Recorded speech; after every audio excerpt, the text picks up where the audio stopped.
Don from Pasadena has a question about shed construction. Well, he's building an 8x12 outside shed, Tom, and Don writes to us it'll be 4x6 treated skid, beyond 4x6 treated skids placed on cement blocks with an opening underneath covered with hardware cloth. So far, so good, right? Good.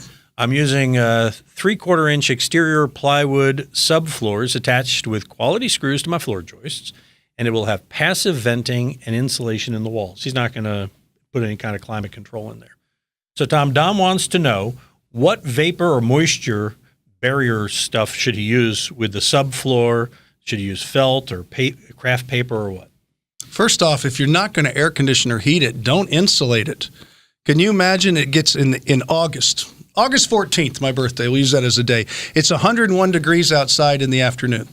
That shed heats up quite a bit. Then the sun goes down and it cools down a little bit to maybe 92. Well, that shed's going to stay 120 degrees because you insulated it and it holds all that heat in, even if it's vented.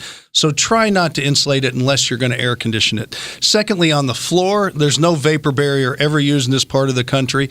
What you should do, and what you're doing is fine with the pressure treated, with the skids and how you're putting it together.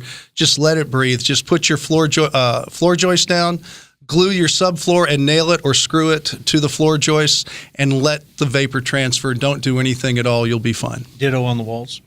Ditto on the walls. Now, one place that you can, or one type of insulation that will work really well, even on the walls if you wanted to spray it or put it up, spraying would probably be easier, is a radiant barrier. Especially on the roof. Oh, absolutely. And with a vented roof, a radiant barrier in there, you're going to have probably the best passive system you possibly could have. But only thing would be better is to put it under an oak tree where it's unshade all the time. But that's kind of what a radiant barrier does. So no felt, no craft paper, nothing.